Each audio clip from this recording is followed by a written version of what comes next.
Although, I don't think I've met so many people who studied psychology and got into design in one room. It's actually quite scary. Sarah and I are actually talking a little bit beforehand about when we're at parties and we say, we've done psychology, people tend to say, can you read my mind? Well, I'm not, and we can't, so that's fine.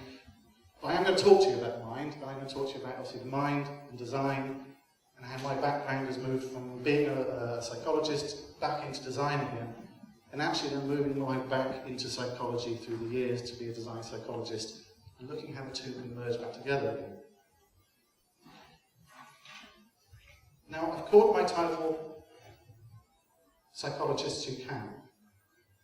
Now, if I was an academic psychologist, I probably would have called it something like Asymmetric Differences in the Perspective Use of Psychological Insight when Applied to the Design Sector.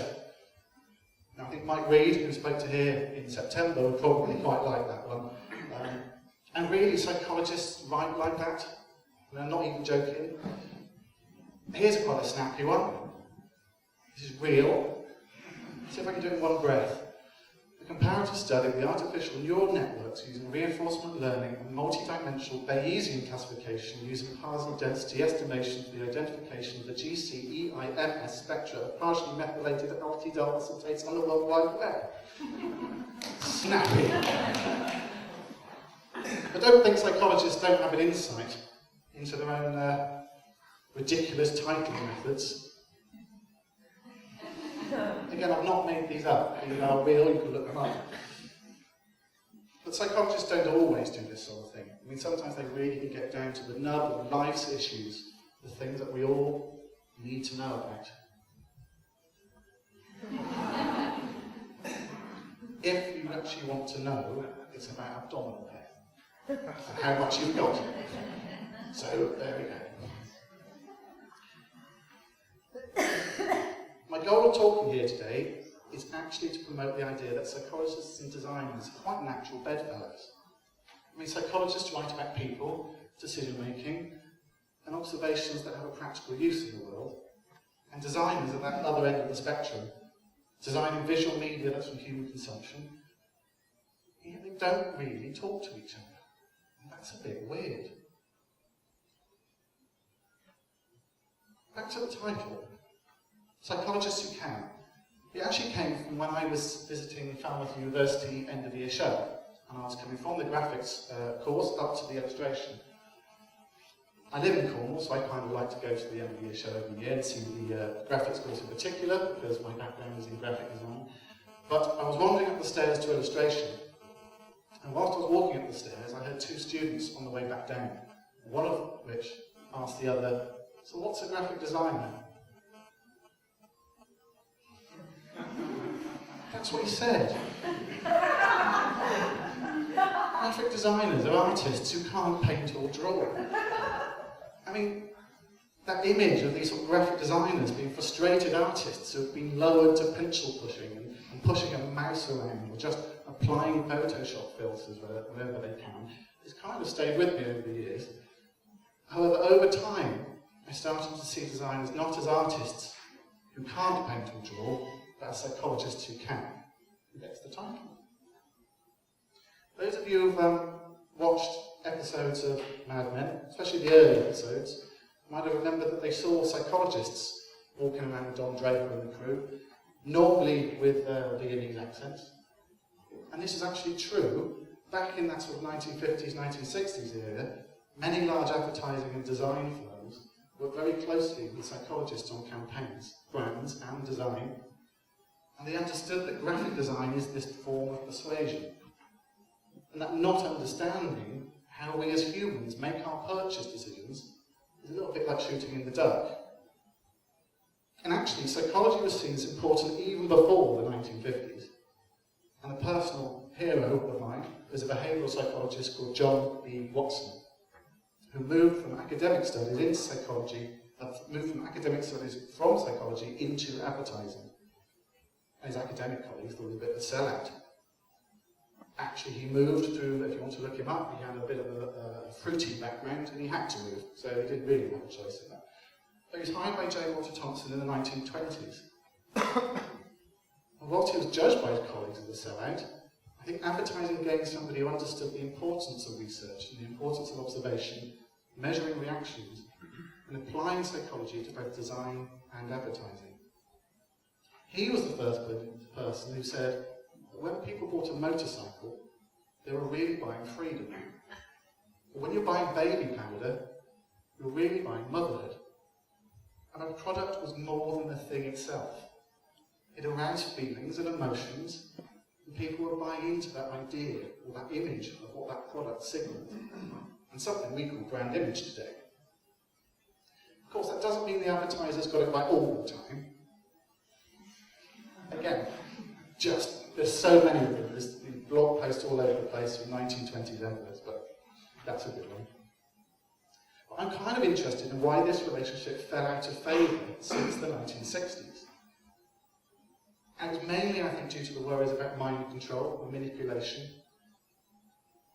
And a chap called Vance Packard wrote a book in the 60s called The Hidden Persuaders, and if anyone's interested, I've got a copy here you can actually have a look at, where he claimed in there, amongst lots of other things, psychological knowledge was being used to package products so they would strike the consumer at some particular vulnerable spot in the latter's id, ego, or superego, thus struck the consumer with at once to go out and buy. And that kind of is a bit scary, and it did scare people. And arguably, you could say this was a reaction against the behaviourist movement in the 1920s in the advertising. And so since the 1960s, design agencies and advertising agencies have moved away from their relationship with psychologists. And I think that's had a knock-on effect for design as well. So today we're moving back, I think, to an understanding again that design without psychology can often be a source of dangerously misapplied effort. And with the emergence of behavioural economics and books like Nudge, Thinking Fast and Slow, to be irrational, all becoming bestsellers, we're seeing a move again to bring back psychology into the design world. Has anyone seen Rory Sutherland? Any talks from Rory Sutherland, the TED Talks, anything like that? I would. Very good, very amusing chap. He's the vice chair of Ogilvy, and he calls himself the impresario of behavioural economics, which means he's a bit better about talking about it than the people who are actually doing it. When I see him appearing on TED and numerous other lecture platforms, talking about the work of Daniel Kahneman or Richard Taylor or Robert Cialdini, I can't really help but draw comparisons back to like 1920s, when a chap called Stanley Razor, who was chair of J. Walter Thompson, who hired Watson, would actually go on to lecture circuits himself, talking about the power of bringing psychology into advertising. In fact, there's this brilliant story about Stanley Razor, which I think would make you warm to him, that when he became chair of J. Walter Thompson, he declared dogmatically that he would never ever do any speculative work, that no client would know what campaign they would get if they hired J. Walter Thompson before they hired them. He thought that was kind of like prostitution, and he stuck his ground. And he actually stuck his ground to the fact that he lost a $12 million account to Camel cigarettes because he wouldn't do any speculative work. That's kind of cool, isn't it? He also went on to say, it is the job of the designer to guide human decision. And the key to this is in the better understanding and more effective use of the laws which govern human behaviour. And the actions of the human being en masse are just as subject to the laws as physical materials used in manufacturing. So that's nice, we've got a bit of a history lesson. What does this mean for us? What does it mean for designers today? Well, Matthew Taylor, Chief Executive of the RSA and previously Chief Advisor on Political Strategy to the Prime Minister, said that designers assume that a problem needs to be redefined. You need to really understand what the nature of the problem is. You need to take it apart. They will spend time talking to employees, customers and clients. And if there's one set of skills departments lack, it's not policy making, it's design. Now, he's one of many people saying things similar at the moment, and many organisations are looking to designers because they've got creative minds. We can approach problems in a new way. And this is great. If we're wanting designers to tackle these new social problems, and they haven't had any training in human decision making, then really we're not going to be up to the job. So when I got the opportunity to come here and speak with you today, I thought I can't just bang on about psychology needs to be in design and design colleges need modules on psychology, although that is what I'm saying. I'm still going to give you, and start it here today, I thought I'd actually give you the 3 theories that I found really useful, that I've applied to a lot of different design projects, and hopefully that you will as well. I mean, some of you may have heard of some of them, some of you may have heard bits. I hope in the next sort of 30 minutes or so, you'll be able to take away something that you can use in a project tomorrow, and if you're anything like me, maybe use it again and again throughout the rest of your career. So off we go. 3 theories. The first theory is probably the hardest to immediately grasp, and it's the theory that we actually have 3 brains. Originally presented by Paul MacLean in the 60s, largely ignored by neuroscientists, but actually now with new brain scanning technologies, it's starting to come around again and seem to be something that's actually really worthwhile looking at. Triune brain theory, 3 brains, breaks the brain down to its 3 evolutionary parts. And understanding this can help understand how people make the decisions, from choosing which restaurant to eat at, which mobile to buy, or even which website to visit. It's also the basis on which the later theories, such as the Nobel Prize winning economist from Daniel Kahneman, who's Thinking Fast and Slow, is actually based on. So when you think of the brain, this is probably what you normally think of. These sort of curly, whirly, pink, in actual reality grey, cloud-like hemispheres, which generally get used as the representations of the mammalian brain. These cerebral hemispheres are these wonderful folded outer parts of the brain, but really there are 2 more brains hidden underneath, which are crucial to our survival and have distinct functions that affect every decision that we make. And the first part of our brain is generally what we call the old brain. You may have heard other people call this the lizard brain or the reptilian brain. Really, that's a little bit like calling your arms and legs reptilian legs and reptilian arms, because they come from that same sort of era. The old brain, if you're looking at it on the ground, is pretty much the brain stem coming up through the bottom there. It's just that bit, that's all it is. And what that does, it oversees our unconscious processes, like our blood pressure, pupil dilation, our heart rate, sweat responses, and other such vital functions like that. And then just up from our brain is what's MacLean termed our limbic system. That's that sort of curly bit in the middle you can see in the black there. That's our limbic system, which contains bits with exotic labels like the amygdala, the hypothalamus, and the hippocampus, and so on. For ease of use, I'm going to call it the midbrain, easier because it's in the middle. The structures in your midbrain are responsible for your motivation and your emotion. And then finally you get to the familiar folded structures on the outside, our cerebral hemispheres, or our new brain. As from an evolutionary perspective, this is our most recently developed part of the brain. The language, speech, reading, playing music, planning, thinking, all happens in our new brain. In fact, you could say that who we are, who we understand as we and us, that little voice that you've got in your head, is actually your new brain. That's who you are.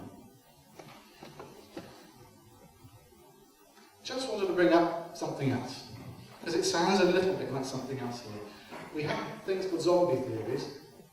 For psychologists and scientists and what have you, they're generally theories that have been dead for a long time, been proven wrong, but they still stand around in popular culture for quite a while. And I'm talking about the left brain, right brain dichotomy. Anyone heard of left brain, right brain? You're either left-brained, skilled, or you're right-brained. If you're right-brained, you're more creative. If you're left-brained, you're more analytical. That type of thing. Well, actually, that kind of thing came about from, again, a 1960s study. But it didn't show anything like that at all. It wasn't about that. It was about a study which studied people who had their cerebral hemispheres cut away and separated, and actually just looked at how they reacted when that happened. They generally reacted badly. It just seems to be that it's quite an easy cliche now to be able to say, are you right-brained or are you left-brained? But more importantly, it is just wrong. It's been proven wrong and again and again.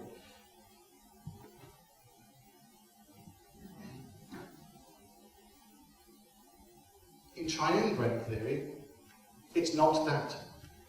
It's not that the brains work independently. They certainly don't. It's just that much of what the midbrain and the old brain does is not overtly communicating with our consciousness in our new brain. That's the difference. And they're physical structures in the brain, unlike the left and right brains theory, which is about does it communicate, does it not communicate, and therefore are you more strong on one side or the other. So just take anything away, the next time you hear that theory, just say to someone, I don't think that's actually true. And actually, if you look it up, you can see lots and lots of evidence online. You just have to Google it, and you'll see lots of people trying to give you the background of why it's not true.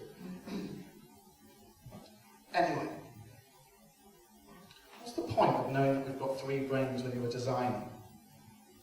What's the point of knowing you've got 3 brains when you're creating a website, when you're creating a new brand? Well, the important thing is knowing that the 3 areas of the brain are interconnected and they influence each other. They don't necessarily communicate to each other very well. It's a bit of an oversimplification, but it will do the job here. Our consciousness resides in our new brain. That's really where we live, and whilst we're influenced by the other 2 parts of our brain, we're not always consciously aware of it.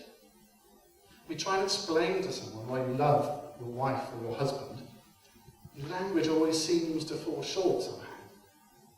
That's because our emotions are controlled from our midbrain, whilst our language is in our conscious brain and our new cortex. And the 2 don't communicate to each other very well. It's a little bit like an IT department meeting with the marketing department. They communicate, but they don't communicate very well. This might be sort of intuitively difficult to believe. There are parts of ourselves that we have no real insight or control over. Think about the tip of the tongue for a moment. Think about when you know the word, but you don't know it. You can't actually spit it out at the time.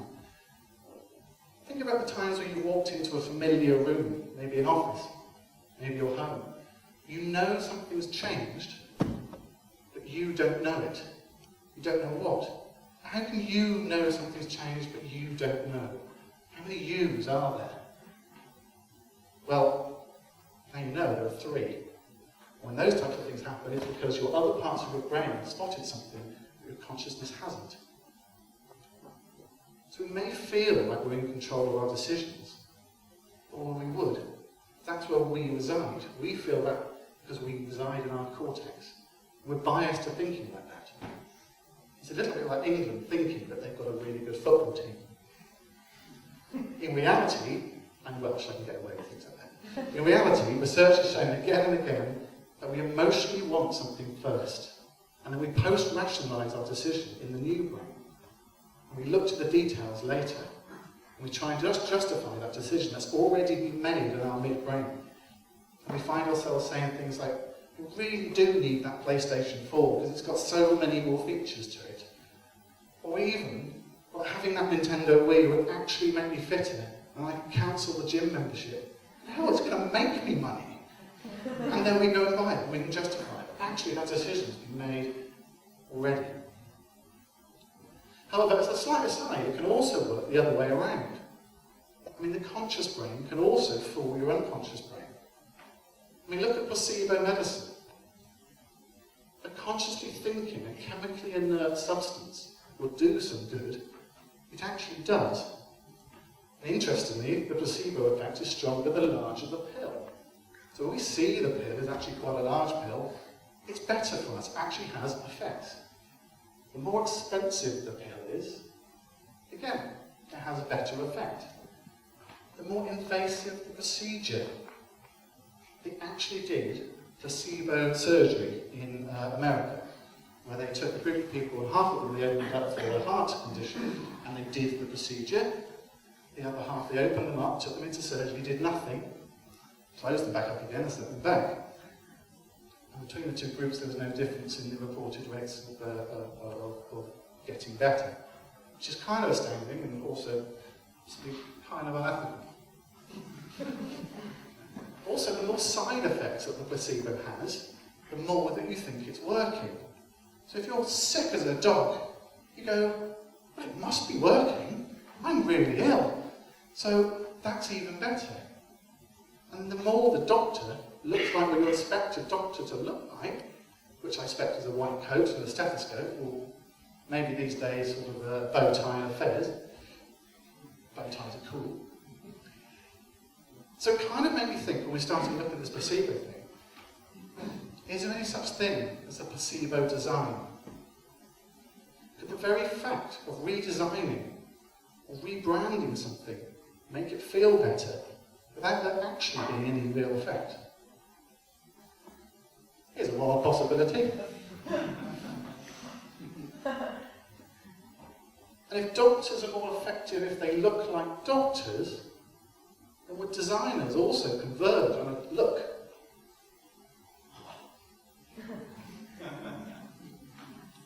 As a little design quiz, does everyone know who they are?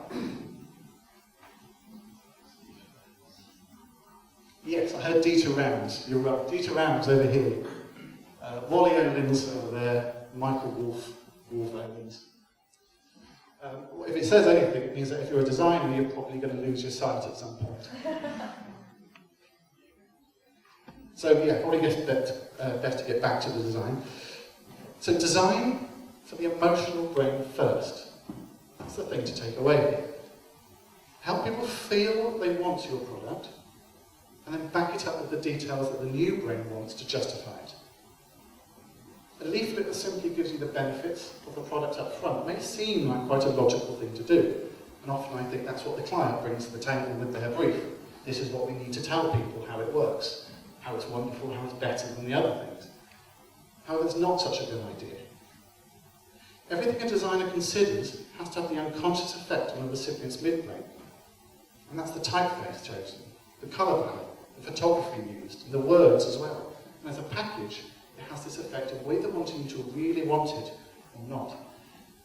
And in practice, go into work tomorrow and look at your current project you're working on and ask yourself if it's communicating to that midbrain. Is it making people feel your project, or are you just telling them the benefits of something? Then is it backing it up with that rational argument to seal the decision afterwards, and are the priorities in that order? So that's theory number one. I'm not doing too badly. I can slow down a bit. The second model I want to tell you about is really useful anytime you're designing a project that involves changing a person's behaviour. This can be anything from encouraging them to go through the shopping cart that you've designed, or changing a lifetime habit such as smoking or drinking too much whiskey. Don't think that's actually possible. B.J. Fogg from Stanford University has formulated a really neat model of behaviour that's very useful when designing especially any form of digital interaction. This model breaks down the process of influence of behaviour into three main components, all of which should be present if you're going to successfully change behaviour. And simply, they are triggers, ability, and motivation. Now, B.J. Fogg himself embodies the whole model with this great example of what happens when your mobile phone rings. And I am going to shamelessly nick that idea and do it with you now. So all of you, if you could just think of a time, a real time, when your mobile phone rang, you didn't answer it. And just keep that idea, you may have a couple of times, you may think of, just keep it in your head for now. The behavioural model says that the first thing that's important there is that the phone's ringing. And that's the trick.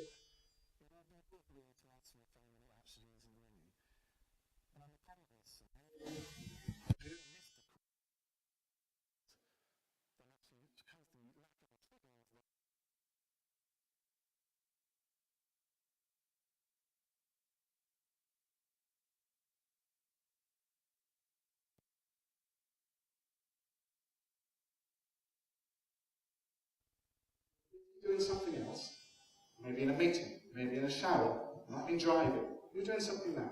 If that was the reason you didn't answer your phone, just say that's probably the reason I didn't answer my phone. Okay, it's a few of you. Okay, cool, thank you. How many of you didn't answer because you saw who was didn't really want to speak to them at the time? You weren't in a bad mood. Oh, wow, okay, yeah, we got more there, okay. Dara, you can put your hand down now, thanks. So the first set of reasons were to do with your ability to answer the phone. If the environment or situation are not conducive to using your phone, then you'd be very unlikely to do it, even if the trigger was present. The second set of reasons involve your motivation to carry out that behavior. I mean, if you saw it as your mum calling, or maybe an ex, or maybe a withheld number, you suspected it was somebody trying to sell you PPI claims, then you may have the trigger, and you've definitely got the ability, but your motivation just isn't there, so therefore you just would not perform that behavior. So the FOG behavioral model simply states that triggers, plus the ability and the motivation, will make that behavior happen. And if you take any one away, that behavior is unlikely to happen. Now this is such a simple thing to remember, and it's such a good thing to run any design project through, to see if you remembered everything for it to be successful. I mean, imagine if you just designed a stunning new website. I mean, how are people going to learn about it? How are they going to find it amongst the millions of other websites out there? In other words, what triggers are you going to put in place, maybe SEO, advertising, leaflet drops, sandwich boards, whatever it is, to let people know that it exists? And then does that website let people perform the primary action quickly and easily? Is that shopping cart you built very easy to use? Does it make you register before you have to buy? Any hurdle people encounter that decreases the ability to perform the action will result in a loss of sales. And finally, have you communicated the essence of why someone wants to look at your site or buy that product? As a trivial example of aligning all these three elements right, we actually did an experiment back in the summer. We wanted to see that if we created a project that hit all of these three elements, would it go viral? And as this was just an experiment, we could kind of choose any topic we wanted. So we chose the only thing designers love more than Helvetica. We chose kittens. The Better Than Kittens website asked designers to pitch their design up against the supreme test. Do you think that packaging you sweated over for weeks, or that logo you worked on while shunning close family weddings, is actually better than a picture of a cute little kitten? I mean, to make sure that the ability was super easy, we made the voting process as simple as it could be. You just click or tap, and you get the results before being served up the next one. For designers, there was no registering, no password needed to be created. You could just upload your design in around 10 seconds. Would anyone have voted for any designs yet? And as for the motivation part of the FOG formula, well, it's pictures of kittens. Motivation's pretty damn high. And for those brave people who uploaded an image, well, they had the chance to be officially recognized as creating a design that was publicly voted better than kittens. It doesn't get better than that.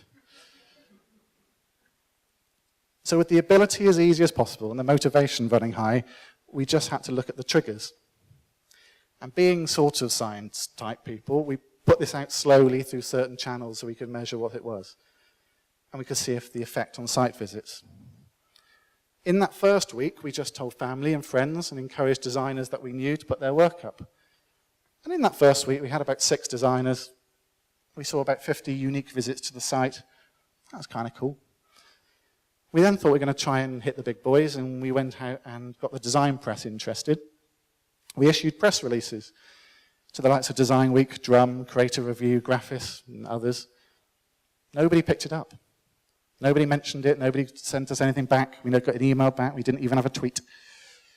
So that was disappointing. And in it was actually the 3rd and 4th weeks, we had a plunge in figures. Nobody went back. It wasn't sustained very well. Then we decided to use social media. and we tweeted the hell out of it. I mean, we did blatant marketing tweets. We tried to enter into Twitter conversations and subtly pop it in there. And the break actually came when Scoutsy, the design portfolio, and actually named on our site, they tweeted about a design that they were showcasing. And we just tweeted them back, yeah, it's a really good design, but is it better than Kittens? And put the link there. They saw the funny side, they're nice people. And they retweeted it to their roughly 1,700 followers, one of which was picked up by @idiot. He had 20,000 followers. Then he turned it and picked it up by .NET Magazine. They had 54,000 followers. And then The Verge put it on their cover, on their front page of their website, there. And that was it. That exploded for us then, and we just pretty much sat for a whole day on Google watching the stats come in. And the amazing thing with Google is you can see it live, you can see how many people are actually using it then and there. We ended up getting about 125,000 unique hits in 5 days. And the average amount of people on the site at any one time was about 750. We had 750 people using Better Than Kittens. It fell over at one point, I have to say. We didn't expect that many people to use it. It went a bit weird when the leading Russian newspaper put an article on it next to an article on President Putin, just alongside each other. We had to have it translated, but it was a bit weird. I mean, it is a frivolous example. And the whole purpose was obviously to attract attention so we could choose whatever we wanted. But the FOG behavioral model has been used by top companies to actually make their product. The most notable was probably Instagram, which was actually an idea that came out of one of BJ Fogg's lessons at Stanford University, and apparently is doing quite well. When you're a psychologist, or when you start to think about these things, you tend to see it everywhere from that point onwards. You can't help it, you can't switch it off. It is like design, you can't switch it off. When you see bad kerning, you can't help but tut at it. And I was watching television the other night, and I saw this.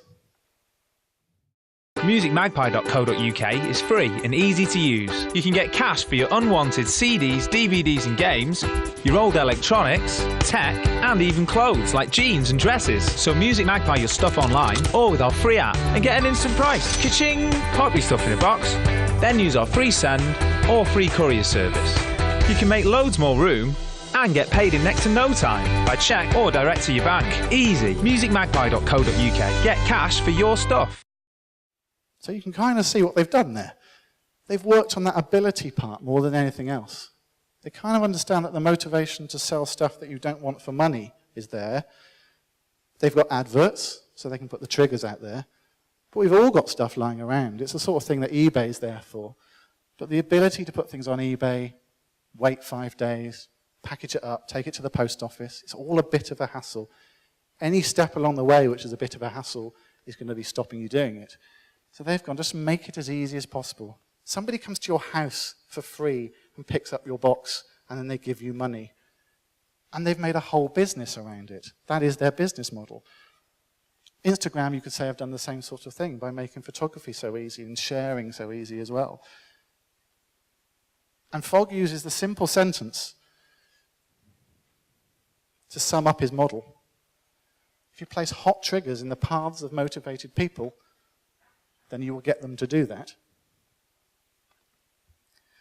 I mentioned a chap called Watson before, back in the 1920s. Actually, he was the first to suggest, and actually found through observation, that if you make things easier for people to pick up in supermarkets, they are more likely to buy it. And he was the one, back in the 1920s, who put things next to tills. He was the one who put chocolate next to tills and magazines, low-priced items that when you're just waiting around by the till, you are more likely to pick up that you didn't ever go there for. So yes, that's the sort of manipulation that Watson did, and we still use it today. One final use of this, and again slightly spurious, but one I think we probably all have encountered if you're on Twitter, is these weird spam tweets that have started to appear. Often saying things, hey, this photo of you is great, and someone's spreading nasty rumors about you. Now, you may not have actually clicked on any of them, although I suspect some of you may have. But you've probably felt that pang of curiosity, which made you think you just might. And if you run this through the behavior model, you'll see that you have a hot trigger being, it's just dead easy to do, it's immediate, it's super easy to physically do. You just click that link there and then. You are online.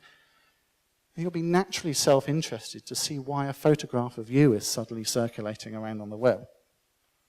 Obviously, the major flaw of this is it's generally from somebody unknown, which raises issues with most people of whether it be spam and lowers that motivation, probably below the threshold needed to cause that behavior. Has anyone clicked on them? Is anyone going to admit? Chris, thanks. Yeah, that's good. What did you get? No. Okay, you're that type of person.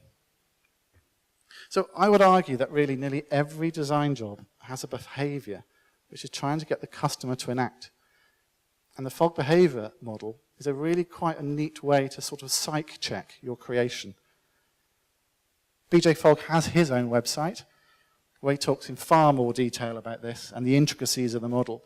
He's a very good speaker as well, and I urge you all to Google him and watch the videos, if nothing else, to get a good grasp of it, because it's very, very useful. On to the last theory. I'm going to go over it real quick, but it's not that it's not important. In fact, it is probably the biggest theory to share, the most contentious and the most philosophical of all of them, and I won't be able to get it all over in the time. So I'm going to whiz through it, and if you're interested, you can go off and do a little bit more reading, a little bit more video watching to fill in the gaps. If you cast your mind back to about 543 million years ago, I think it was a Tuesday, this is when biologists say organisms started to develop the eye. And this development of the eye literally changed the way we see the world. And most importantly, it was really important how we saw our potential mates. Luckily for some deep water fish, they didn't evolve the mirror at the same time.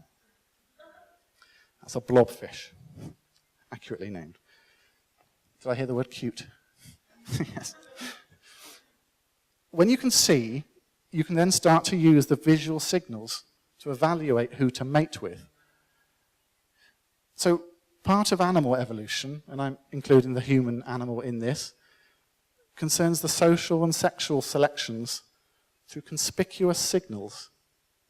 That's signals that can advertise that creature's genetic health. And when you think of animals that have a predominant signaling ability, I think the peacock is probably the first thing that springs to mind. Also because I put it on the slide. I think we've all seen a peacock, the splendid tail at some point. And when you start to think about it and you go past that splendiferousness, that whilst impressive, what a pain to have to carry all that weight around. I mean, evolutionary terms is actually a handicap, as it's more likely to get you eaten by prey by slowing you down. However, it's this very handicap which is the reason the peacock's tail is such an honest signal of reproductive success. This big, luscious tail is an attribute that's very hard to fake if you're a peacock not in the best of health. So the peahen will more likely mate with you than the smaller, shabbier, but slightly nimbler friend.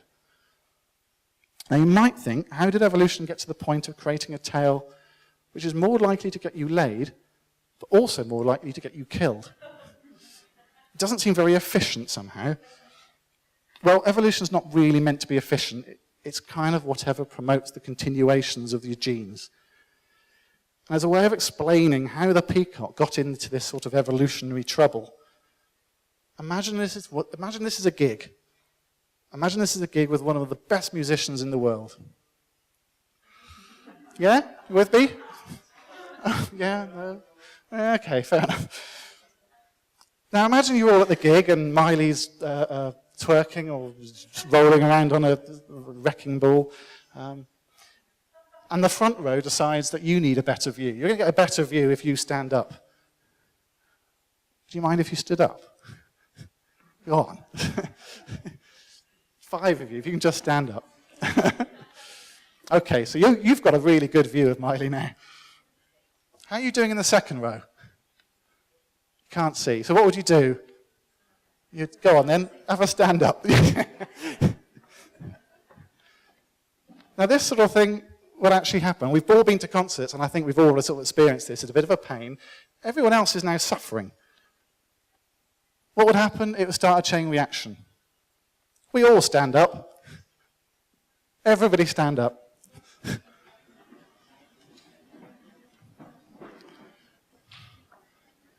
Oh, thanks. What's happened is, you're all now in exactly the same position you were at the beginning, but slightly less comfortable. And none of you can do anything about it. Because the problem is, you can't work as a group to solve this problem. If any one of you decided to sit back down, then you'll be worse off. In evolutionary terms, you'll be sitting yourself out of that gene pool. However, we can do this here. We can all sit down again. Thank you very much for doing that. Anytime you get anyone to do something, it's always a worry. This is kind of where the peacock is, with its tail. It's had to get better and better, and it's got to the point where it's actually becoming worse for itself. And you can see it in lots of animals, with the antlers, with their huge antlers. Antlers? With the stag, with their huge antlers. With Americans and their huge weight. Sorry, bull seals, sorry, and their huge weight. I get those two mixed up all the time. So for animals, signaling is very important. And with us humans, it's not just physical signals that are important, it's also the mental signals as well.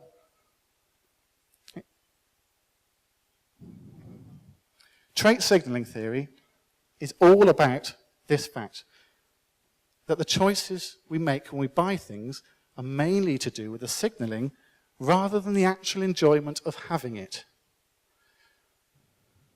For instance, nobody needs a Bugatti Veyron. They're $1.2 million. They have 1,001 brake horsepower. They have speeds of about 267 miles an hour. You don't need one of those. But there are lots of people who want one of those. It's a very impressive signal. Once you get past that basic level of utility, you move into signaling. That's what designers do. A brochure doesn't really need a spot UV or a raise emboss. A website doesn't need clever parallax. And you don't really need any other typeface than Helvetica. Okay, that last one is true. In fact, if this idea of conspicuous consumption wasn't true, then we probably wouldn't need designers at all. And whether you like it or not, we help create the conspicuous signals for consumers to signal on to others. Jeffrey Miller, evolutionary psychologist, and the chap who, if you're interested in this, is the person to read up more on, said basic survival goods are cheap, whereas narcissistic self-stimulation and social display products are expensive. Living doesn't cost much, showing off does. Much easier to do it when you've got Photoshop, obviously. Oh, that's my car. But it's not wealth that we're really advertising. That's the point. That's just a barrier to entry for certain signals. It's more our success, or more accurately, our personality traits. I mean, Apple is a well-used example in nearly every talk about design, but here I'm going to use about signaling. Because you buy the goods, you signal your creativity, your openness, your interest in design, your interest in counterculture. And you're happy to pay much more for this. And the genius of Apple is that their products are very distinctive and also have a whacking great Apple logo on the back, acting as kind of like a bat signal in the middle of Costa Coffee. Everyone knows what computer you've got. Whereas if you've got a PC, they might be very good, but no one knows what you've got. Now this could come across as a bit depressing at this point, that design and designers, we just help people promote runaway consumerism, where sociopaths flourish and the knock-on effects of the environment and maybe other people are sidelined. However, this is why I think designers are made better through a knowledge of these things. By knowing how we really work, rather than how we like to believe we work, will help us design and promote better products and better projects in a better way, and help people signal traits to create more sustainable culture. We can use our ability to design conspicuous signaling to areas of life that we feel that are actually right to promote. This is a t-shirt you can actually buy, and I think is something a lot of designers believe. But I think you can be honest and stupid. And for me, being ignorant of the ways people make decisions is not honest. That actually is quite dangerous. What's quite interesting is that now is a revolution is happening in the way that we can display our traits. And this has been attributed to new technologies like Facebook, open up a new way of allowing people to signal their status, their intelligence, or some other trait of their personality.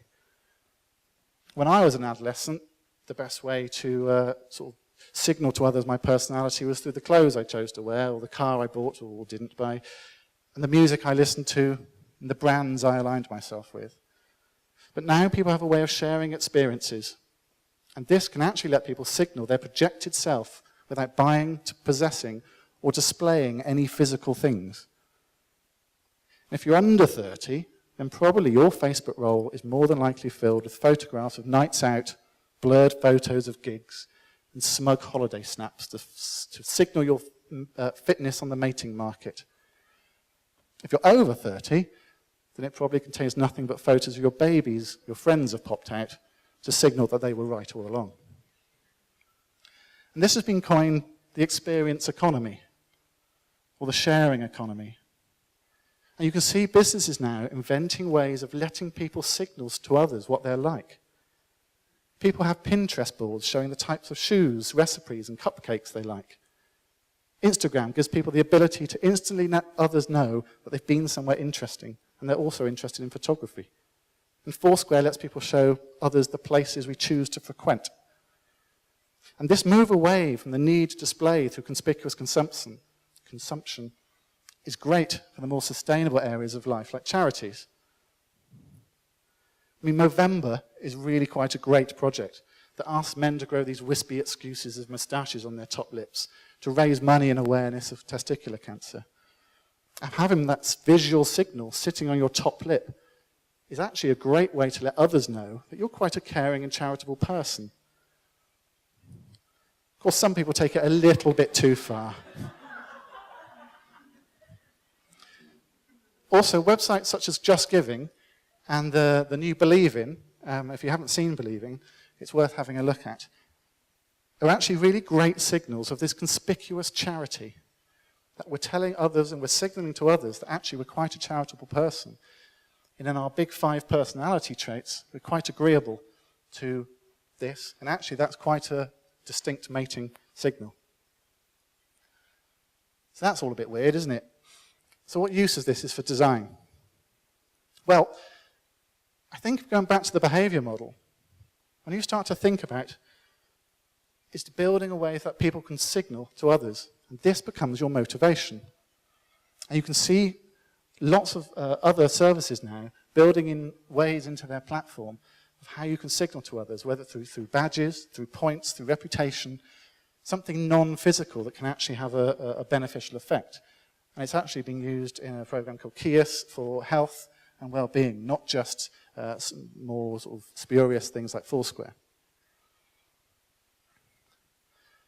So that's the 3 theories. I chose those 3 out of quite a lot. I chose them because they were sort of sidelined to some of the more obvious ones, such as Milgram's studies, or maybe Maslow's hierarchy of needs, or colour theory, lots of different ones out there. But I chose those because I think they're quite interesting, and they give a good baseline to take on to other theories and move on. But also, there's something which you can put into your mind and then just review them. Again, when you psych check your designs, you can just have a look at and see if you're signaling anything. Are you communicating to that emotional brain? And the other one. So to wrap up, the reason I wanted to share this is that the area of psychology with you is that the design is hugely powerful. Design is a hugely powerful discipline. In Matthew Taylor's quote right at the beginning, showed that government and other large organisations are understanding that the designer mind is a great one for coming up with solutions to social problems and influencing policy decisions. However, as Peter Parker's Uncle Ben might say, with great power comes great responsibility. And if we just continue to sit on our baseline grids and tweaking our typography and confirming this stereotype of designers being visual nerds, then we just won't be up to this job. We kind of need to understand that the impact the work we create has, and to look to work with psychologists to back up the beauty we can create with the effectiveness of behavioural research. I mean, this stuff is being taught in MBA schools now. Even in marketing courses, you get a psychology background. But in my opinion, this is akin to sort of teaching the airport ground control staff and the air stewards flying, but then forgetting about the pilots. The designers are the ones that actually sit on that computer and actually make these things happen and review everything that happens. We can be the ones that actually have the ethic to go through and make these things work. So for me, designers are not artists who can't draw. We are psychologists who can. So really, I would bookmark Google Scholar. If you haven't already done so, Google Scholar is a great search engine just for publications. And if you're working on some designs, you're working on anything to do with, you think, how am I actually changing someone here? Pop it into Google Scholar. There might be a paper on it. Often you can get the entire article, of which you can read the introduction and the conclusion. Mostly in the middle you get methodology, we don't need to worry about too much. Also, the abstracts generally give you a very good gist of what is being said. Share what you find with others as well. I think when you present designs to your clients or to each other, if you back it up with research, then people are blown away. It's no longer subjective. Do you like this or do you not like this? Actually, you're backing it up with something which has been done in research. You can't argue with that. If you're going to go away and actually read a couple of things, there's lots of books out there. If you're interested in the trait signaling theory, then the Geoffrey Miller book, Spent, I think is a really good place to start. If you're interested in the triune brain theory, it's a bit lightweight, but the Neuro Web Design book is actually very, very good tips by Susan Weinschank, going all the way through it, of how you design websites with the brain in mind. And you can take that further than websites, the tips that she gives in there. I mentioned Rory Sutherland at the beginning as well. He's the vice chair of Ogilvy. He's done numerous talks on numerous different platforms. You'll find 3 of his talks, I believe, on TED. The one I think was really good, if you're going to watch one, is the Rory Sutherland on Being Creative on the Create Britain. It is on YouTube. It's only about 20 minutes long, and it's amazing and amusing. So it's worth having a look at that. And just a blatant plug, I'm also the editor of Design Thinkers magazine, which is all about where psychology and design meet and the different ways that we can do that. And we're actually launching our next issue on Monday. So you can have a look at that as well. We start to look at techniques. And if you're interested, it's an open magazine, so we do take ideas from contributors if you wanted to write an article. Maybe sort of a project that you've worked on where you have put psychology or where you should have put psychology into the design. So I'm going to leave you now with a quote, because that seems to be what you do at talks. And it's Herbert Simon, Nobel Prize-winning psychologist, who said that the proper study of mankind is this science of design. And I hope that not this will start something, but I hope there will be a chain reaction going through that psychology will start to be taught in universities on graphics courses. People will start to move from the Seth Godin books and the Malcolm Gladwell books into deeper material. And actually, when designs are presented to clients, it's backed up with research of why you've chosen what you've chosen. And thank you very much.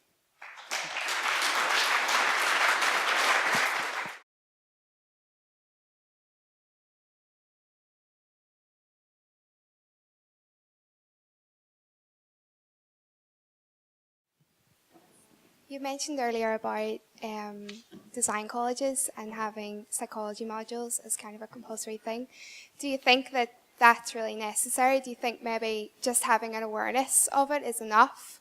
And do you think that that kind of, people are more naturally, psychologists and they can understand it easier than others? Yeah, there's two good points I think there. But is the awareness of it going to be enough? I think it would. I don't know how many people are aware of it. I think getting it into the design schools to start with will just start that awareness. I've worked with universities quite a lot, and I get sort of designers coming through either through work experience or end of course, and they don't. And it's just a shame when you see designs being done, and they're often beautiful, because that's what it sort of concentrates on, but it just misses a few things about how people actually work. And actually they're fascinating. When I say, well, actually have a look at this, it's just fascinating. I don't think anyone would move away from it and that's a bit boring, because you learn about yourself a little bit. You learn about things that you think, I do that. Oh, I don't know why I'm doing that. But now I'm going to start to apply it because that's what we're doing for other people.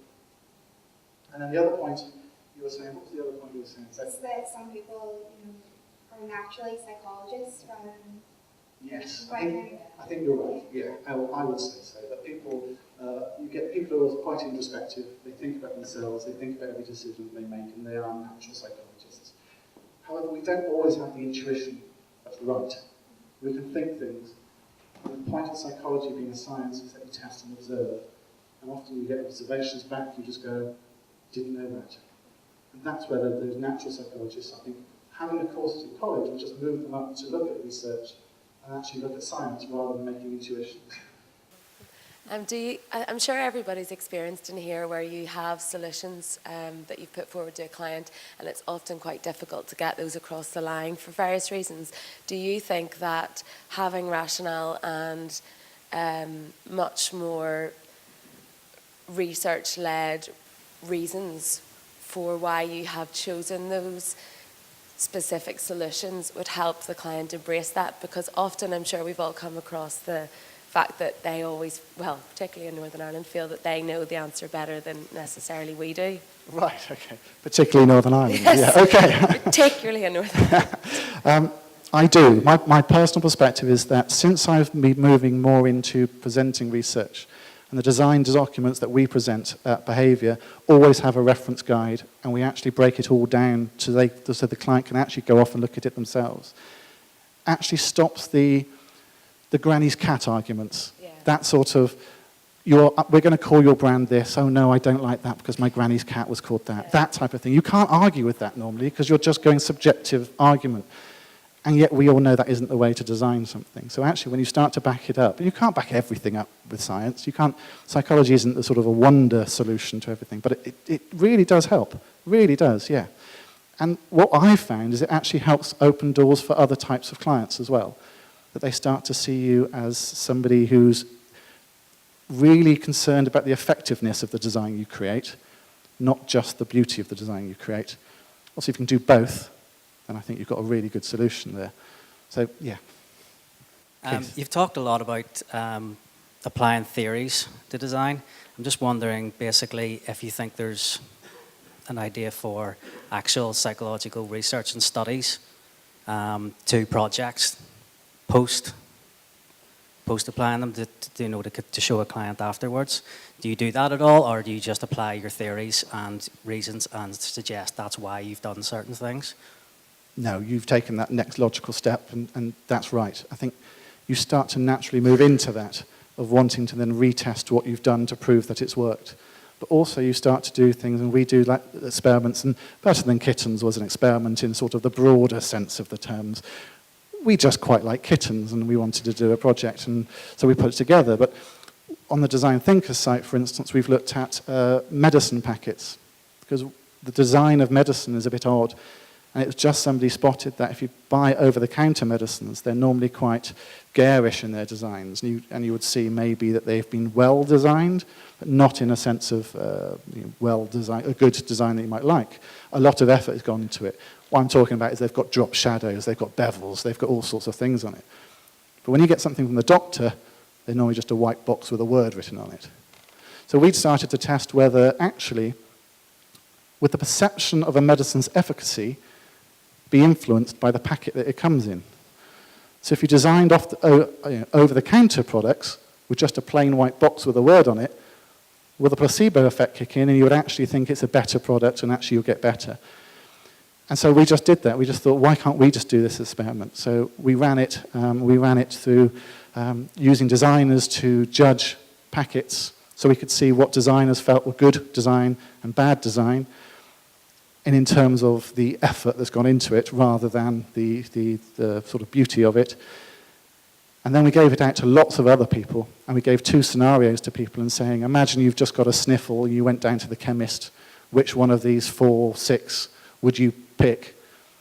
And then they got a second question and gone, your sniffles has turned into something a little bit more serious and you're a little bit worried that you're going to have to take time off of work. Which one of these would you buy? And the results were just always, for the more serious condition, people went for the plain packaging. So that's just a little test and it's just a little something, but I think design agencies can start to do things and test that. And with online ability to make surveys really very easily, we've got the skills to be able to do that. Design thinkers started off as an idea to actually create a journal, a proper scientific journal that advertising agencies and design agencies can run experiments and then actually put the results into a peer-reviewed journal, much like a scientific journal, but with just a little bit of a lower barrier to entry. That's quite a lot of effort to keep running, though, so it's actually turned into an online version of that. But yes, again, I'm agreeing with every question. So yes, Keith, I think it would. I mean, just out of interest, is that something that you would like to be doing and involved in as well? It's just, as Orla was suggesting there, it's that whole basis of giving a client your approach to a brand and convincing them of why you think it's right, and to back that up with actual, not just theories, with actual, data would be really important. It would be how you could sway the decision, really. I think, and does anyone do that? Does anyone go back to the clients and show the efficacy of the design work? Fair enough, yeah, it happens the other way around. It is amazing how many people don't. And actually, when I was a junior designer, and it probably had quite an effect on me, that the creative director did a project for a college course. And at the end of it, he showed that what the enrollment rate and how much that increased when all the new prospectuses and the new brand was rolled out, and the difference it made between the two. And actually, I think that probably has stuck with me because it made me just go, well, it was worthwhile doing what we did, because actually it had an effect on what the brief was. And the briefs for design are never really designed something lovely. It's always got some sort of need behind it, and therefore has that design worked or has it not? And I have asked designers, how do you know if your design works? And I've had the response of, well, it's won a design award. Of course it's worked. I mean, it doesn't necessarily mean it's a good design. So, yes, I mean, I would love for designers to move on into that sort of more background of proving that their work has been effective, yeah.